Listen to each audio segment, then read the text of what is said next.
When I'm really pressed for time, it's the shopping I just can't cope with. So I fill out my deep freeze with all the regular building blocks for my favourite fast food recipes. Bacon, which I freeze in pairs because it makes the defrosting very, very quick. And bacon is such a good way of giving instant flavour to food. And anyway, I can never be more than 2 minutes away from a bacon sandwich. Pancetta, which is Italian bacon, incredibly useful in cooking. And it's not that easy to get. So it makes sense when you do get it to stash it away in lots of different pieces so you can just bring it out and not have to go shopping every time you need it. Meat and marinades. This is so useful. If you marinade meat before you freeze it, it will start marinating really well when you stick it in the deep freeze, and then it seems to kind of doubly tenderize it as it's thawing. This is beef in chili and soy, and chicken with lemon and garlic, I think, and olive oil. So you take it out in the morning, you get back in the evening, and your meat is both thawed and beautifully tender. Peas, how could I leave this out? This is such a useful ingredient. I don't mean just like, making peas, we all know about making peas, but as an ingredient in cooking. You can use it in so many ways. But for me, most importantly, it's my upmarket mushy peas. And with my mushy peas, it has to be salmon fillets fried with bacon. I love all fish with bacon fat. Just think it just gives something. Maybe it's the hint of the far-off sea. Although where salmon comes from, I suspect is not the sea, but then I'm a city girl. I'm not expected to know these things. My skill lies in eating. And of course, the longer it cooks, this bacon, the more those wonderful sort of salt, sweety juices will go into the fat and give off fat, which is why I've used streaky bacon, not bat bacon. Now this bacon is really crisp now, which is just how I want it, so that it's almost crunchy against that oily softness of the fish.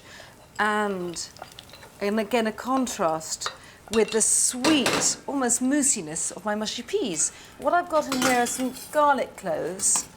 The benefit of putting them in the water to start off with, before I even cook the peas, is one, it cuts the sharpness of the garlic, making it sweet and mellow, and skins come off much more easily than if you were just peeling them from scratch.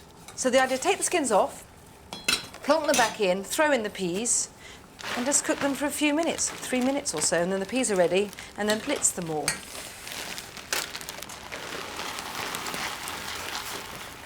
I couldn't live without frozen peas in my deep freeze. I think the snobbery against them is ridiculous because unless you've got peas in your own garden, there's no advantage in using fresh because by the time you buy them, they've all gone to starch anyway, so really I think it is better to use frozen ones.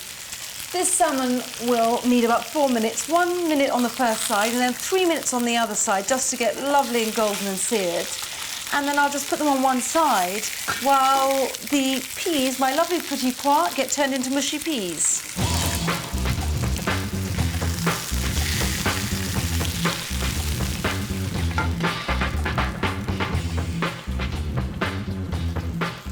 Heaven on the plate, that's the idea.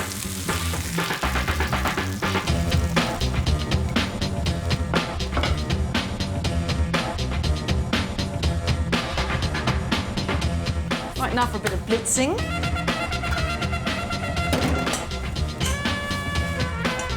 By Jean-Paul Gaultier.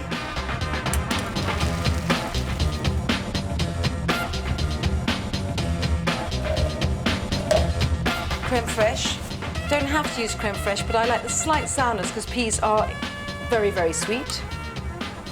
Butter, yum. Pepper. Salt. Not much, I might add more if I need it later. We're off.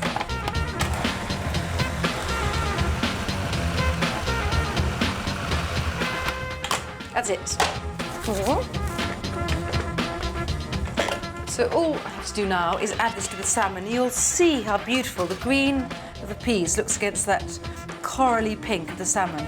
I mean, I don't go in for picture book presentation, as you might have noticed, but I love just the beautiful colours of food. Oh, that sounds terrible, but I do. Yum, yum, yum. All you need is a fork. You can eat this in front of the television.